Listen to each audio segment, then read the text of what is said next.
On this episode of China Uncensored, International Women's Day in China. Like Black History Month, but only a day, and way less respectful. Hi, welcome to China Uncensored. I'm your host, Chris Chappell. You know, a lot of people say, Chris, why are you always criticizing the CCP? How come you never talk about all the good things the Communist Party has done?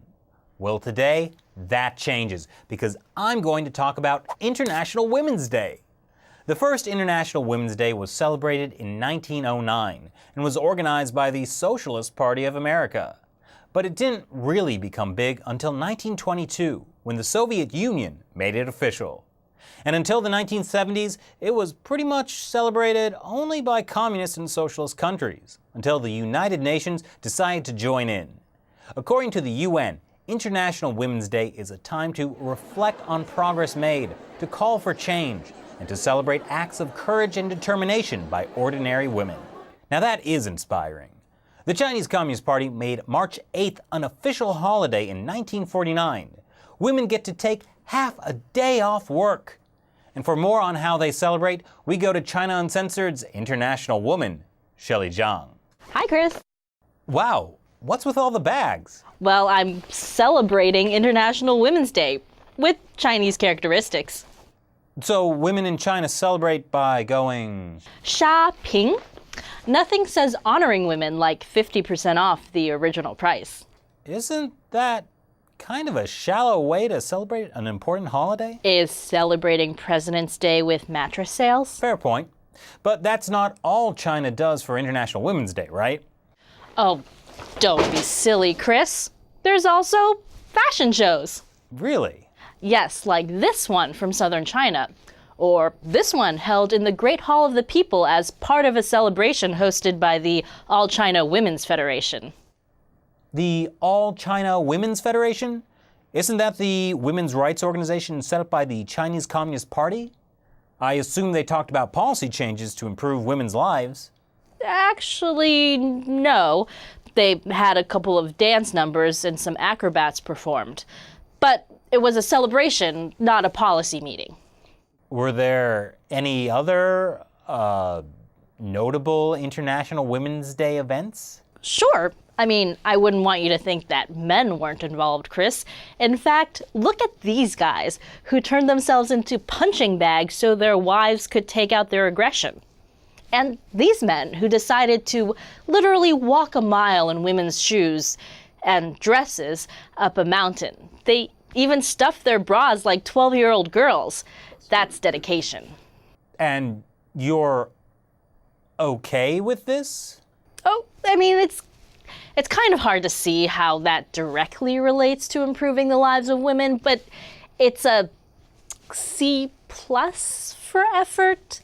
Anyway, the point is, men in China also care about International Women's Day. Wait, what was that last image? Nothing. Wait, was that what I think it was? So, a mall in southern China had a competition to find the fastest person to undo women's bras one-handed. For International Women's Day. Yes. Shelley, are you okay? Shouldn't you be mad about this? Well, a woman won it? Okay, look, you're right. I hate this. There's one entire day that's supposed to be about women, and we have guys literally dressing up like clowns in high heels or taking off women's bras. But it's just that it's too much sometimes. I wanted to find a silver lining. I even defended the All China Women's Federation. Weren't they the ones calling educated, unmarried women over 27 leftover women? Yes, and they also said that women shouldn't make a fuss if their husbands have affairs.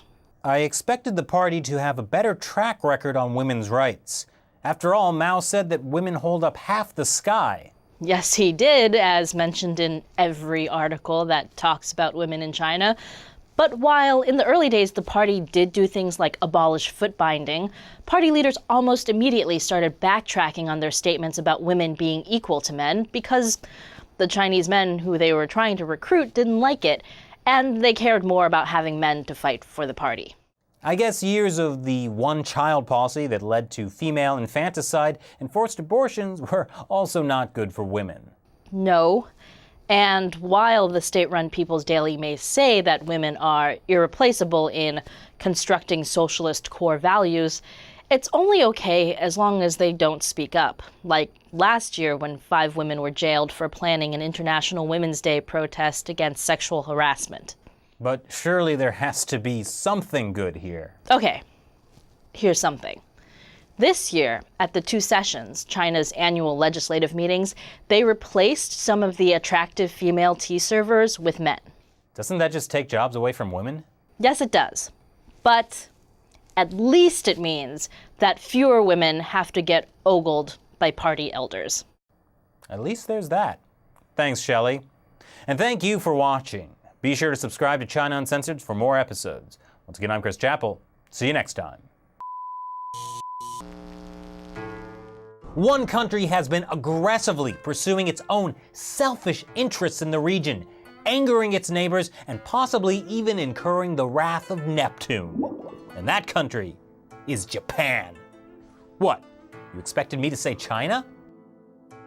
For just $80 million, a consortium of 2 Chinese state-owned oil companies will get to poke around for oil in the pristine, untouched Amazon. Our world is in peril.